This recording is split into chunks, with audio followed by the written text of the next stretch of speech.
All right, welcome to the very first recap roundtable for the 2020 CrossFit Open. We just did this 6 months ago because the Open changed its position in the CrossFit Games season. So this year we have two Opens, so twice the amount of recap roundtables. This week's workout 20.1 followed a similar theme to the other Opens where the first workout is really inclusive, a light ground to overhead, whether snatch or clean and jerk, and then some bar facing burpees. So the workout was 10 rounds for time, 8 ground to overhead, 95 for the guys, 65 for the gals, and then 10 bar facing burpees, 15-minute time cap. I believe I saw a cool infographic that if you got into the round of 9 or into the round of 10, you were above the 80th percentile. So if you got pretty close to finishing or finished, you are pretty darn fit as far as this workout is concerned among folks entering their score so far. So we'll throw it down to Zach Morgan first, OG CrossFitter. Zach, what were your thoughts on 20.1? I really liked this one. Like you said, it was inclusive, but at the same time, it was a great test of fitness because if you look at the leaderboard, some of the top names out there in the games are still at the top of this one. So, while it was very inclusive, anybody could do it. It was approachable. There was enough skill there to sort of separate people that are really efficient with the barbell cycling versus just, folks that can bounce back and forth over the bar a lot. So you had to have both skills, which is always good. I loved that it was like, I'm not a good pacer at all, and it was definitely a pacing workout. Like you had to find a time and try to stick to it and see if you could hold it the whole time. So it was good for me, not good from the standpoint of I don't normally work out like that, but good for testing purposes. And it was definitely one that I felt like for those, I didn't talk to anybody that did it twice that didn't do better the second time. So I think if you knew that pace, what you did wrong the first time, you could certainly improve it. I didn't do it a second time just because I didn't want to go back to that place again till this Friday. So I skipped out on the second one, but I thought it was a great stimulus, great workout. Did you, for the ground overhead, did you snatch or clean and jerk? Yeah, I did muscle snatches the whole time, which retrospectively might not have been the best choice, but I could really pretty much yank it up there with just my shoulders, just my pulling muscles. So that's what I did, and it definitely spiked my heart rate a good bit. I probably could have kept my heart rate a little lower if I had done a different approach, but that's what I did.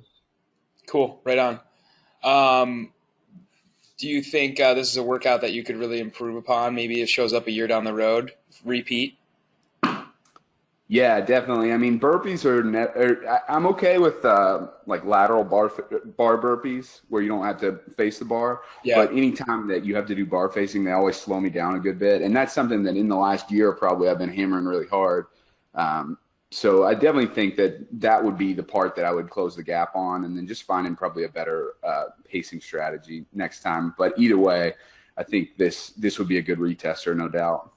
Did you take advantage of the new rule that you can step up your burpees? Did you take advantage of that? Yeah, I stepped up all of them. Okay. Yeah, so every one of them I stepped up. So cool. Yep. Christina, you just did this yesterday. Your floored out picture was on Instagram not too long ago from this workout. What did you think? And then maybe you could talk a little bit about one of your first CrossFit workouts back from being postpartum.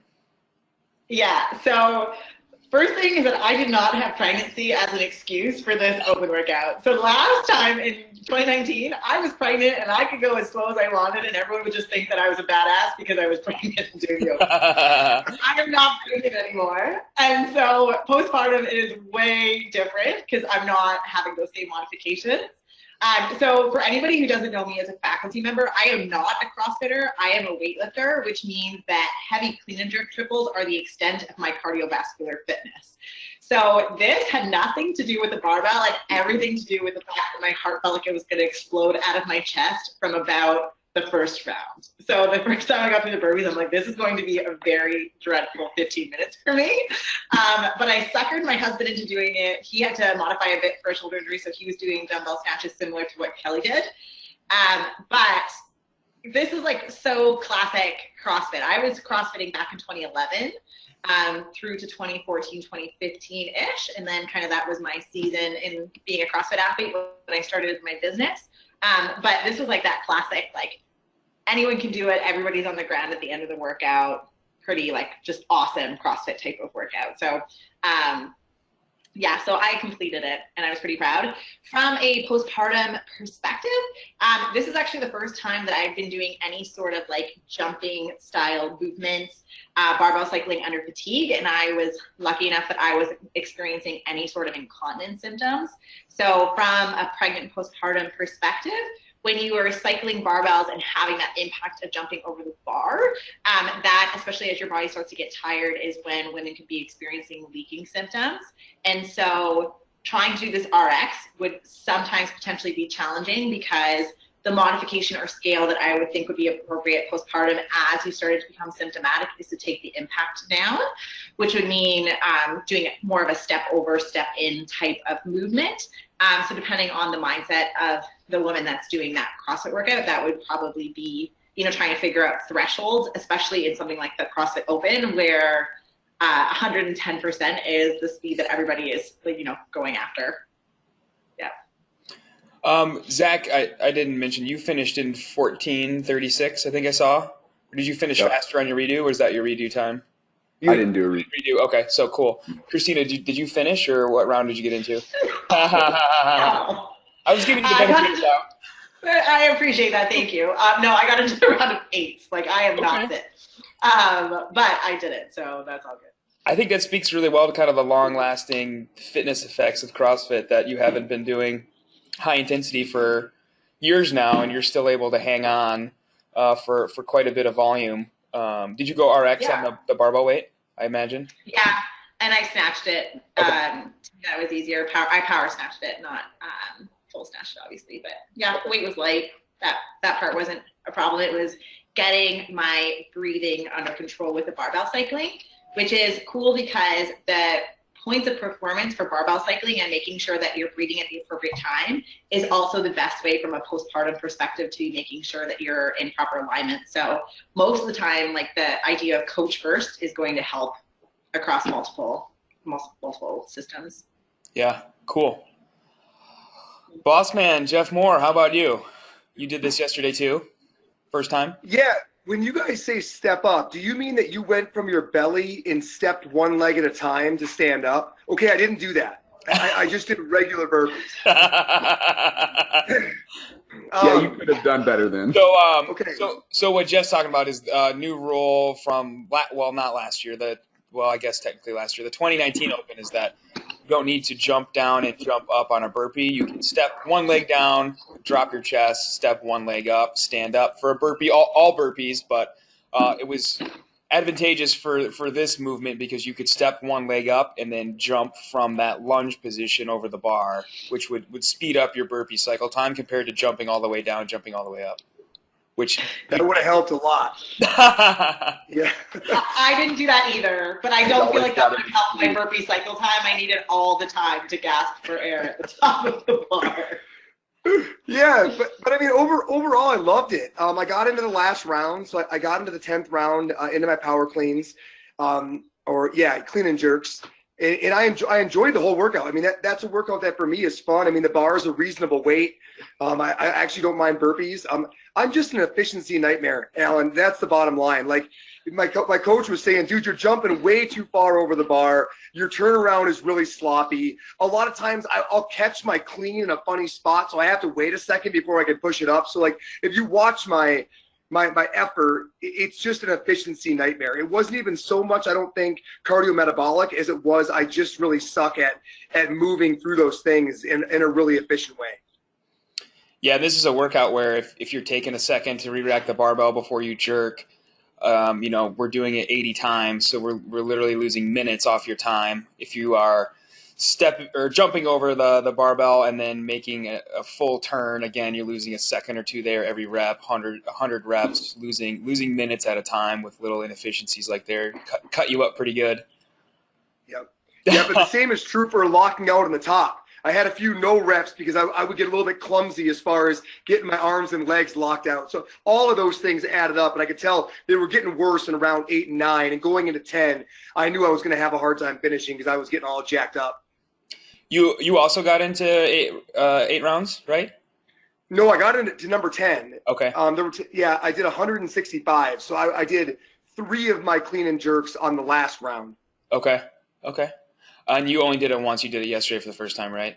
Yeah. Now that you're talking about the step up thing, I would love to give it one more run. And maybe I will here at some point during the next week, just for kicks. Yeah. I imagine, especially you're longer. You're already at a disadvantage for a bar-facing burpee. I think that step up to a lunge and jump would really help your time. Yeah. Cool. Well, I did it Friday. I did it Friday out in Chicago. I wasn't sure how to take the ground to overhead. I started round 1 with a snatch, and after that realized that would just be super slow.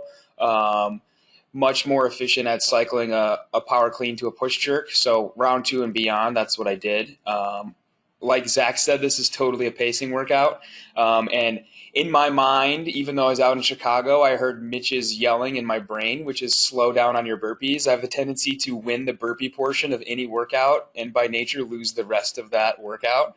I have no control over my burpee pace. I just rip them off, ramp up my heart rate, and die. So I heard his voice in my head the entire workout, which was slow down, slow down, slow down.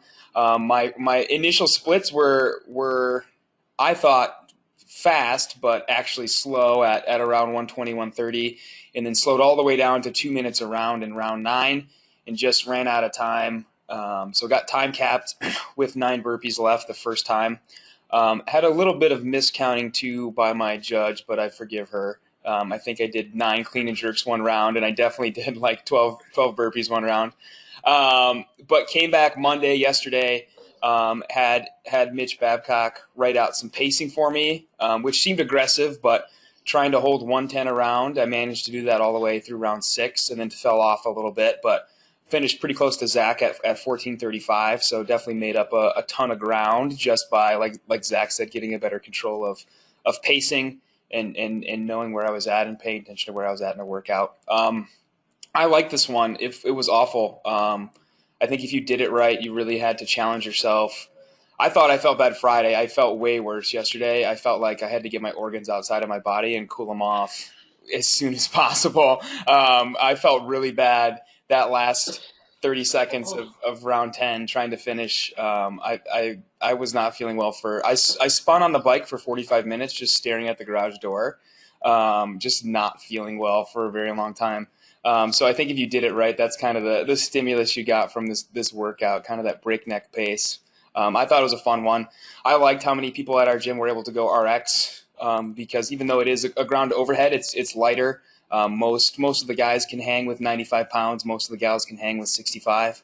So a lot of our members went RX, which was super cool to see them. Especially those, this was their first open. They got to RX their first open workout and put a nice score on the board. That was really fun to see without sacrificing mechanics or anything like that, as we tend to see as the skill and weight gets heavier. Cool. What are we thinking for 20.2? What are our thoughts?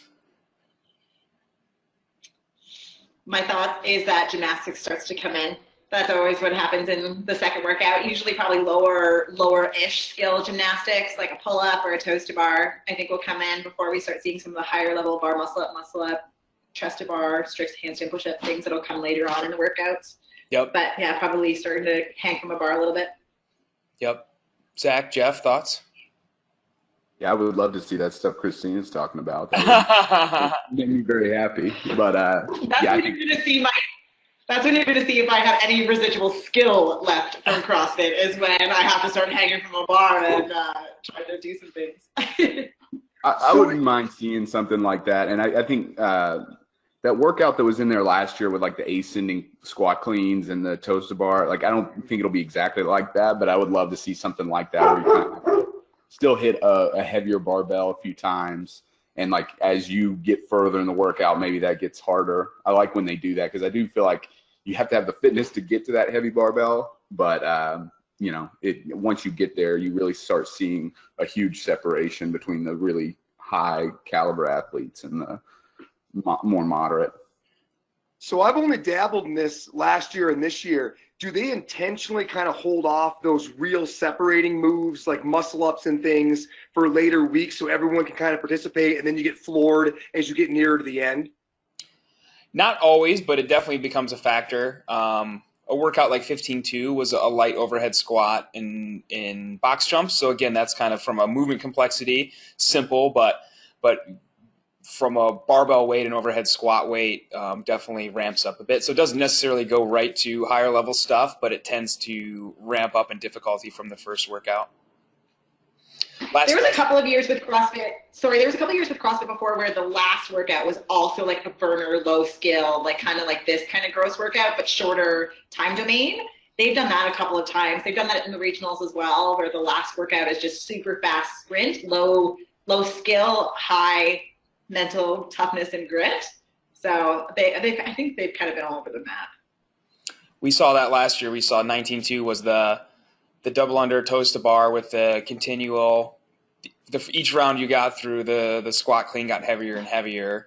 And you saw what Christina was talking about, 19-5 with the light thruster and chest to bar pull up, which is relatively low skill, but it was a high rep scheme, 33, 27, 21, 15, 9, tons of reps. Jeff missed that one, by the way. I think he skipped that one. Called out. Somebody's got to work. I was in Alaska, for God's sakes. I was on the final frontier trying to spread the word. Give a guy a break. No breaks on that one. That one was awful. I remember doing that one. Any other closing thoughts for this first week? Super cool. Dustin wanted me to mention Dustin Jones, our faculty member from Modern Management Older Adult Division. He was out at CrossFit headquarters actually this past weekend. He did 20.1 out there, and he was interviewing some folks from CrossFit headquarters. They have a really cool program they're working on at headquarters where they are – sorry, my smoke alarm battery is low. They are taking a ton of older adults and just deconditioned people, and they're just putting them through CrossFit, and they're studying what's happening to their bodies. And he got some cool pictures, if you didn't get to see on social media, of a whole bunch of people hitting 20.1 at the CrossFit headquarters gym. All sorts of different folks going all the way from RX to scales and modifications that weren't even on the scorecard, but still getting 20.1 done, getting a good 15-minute grinder done. So if you haven't checked out Gerald's Health or Dustin Jones's account, check those out. That was super cool to see from this past weekend. Yeah. And if you guys are looking for any of the pregnant or postpartum modifications, I'm going to be posting those each week as the workouts come out. So you guys can follow me on Instagram, or it'll be posted on the ICE page for that athlete. We put something out. Christina worked something up for 20.1. We put it out Friday, so we'll have those out every week through her page and through the ICE page as well. Yeah, I think just in closing, like it's cool to watch everybody join the leaderboard, and I hope nobody's like afraid to put their name out there with their times, because I mean, I really just even enjoyed this one to next one, especially Alan, like you. I mean, it's been mind blowing. I think back when we did the last Open, which hadn't been that long ago, like you wouldn't have been where you're at, you know, on that first workout. And so I think that's we get caught up in the Open, but that's the point, is for you to compare within yourself and see it within your community. So I think we got to let our egos go a little bit. None of us are going to beat Mitch ever, so we can go ahead and forget about that. But it's fun to see that, I think. And I think it'll be really cool to see this accumulate over the years with the Open and kind of the ICE community as a whole. Yeah. Yeah. If you had asked me a year ago if I would have ever gotten close to you, Zach, in times for a workout, I would have said absolutely not. So it blew my mind to check that leaderboard last night and see that we were within a second of each other. That kind of hit me pretty hard, is to see how far you can come, even though it hasn't been a full year since the last Open. It's only been 7 months or so, but just to see over time how your fitness is progressing. Totally, man. Yeah. It's fun too. Like Zach's saying, I hope that even folks who are having a hard time or afraid they can't do some of this stuff, like I sure hope they still get that benchmark, because that's the coolest thing. Like for me this year, I'm not nearly as afraid as I was last year about what might come out of the hopper, because I can do more of the stuff. There's still a lot of things I can't do, but every year it seems like it gets to a point where, hey, I can do that now. I can do that now. You know, and I mean, that's the whole idea. Absolutely. And you'll always have a weightlifter with very little cardiovascular fitness to have that bottom rung on the list. No worries. I am here for you.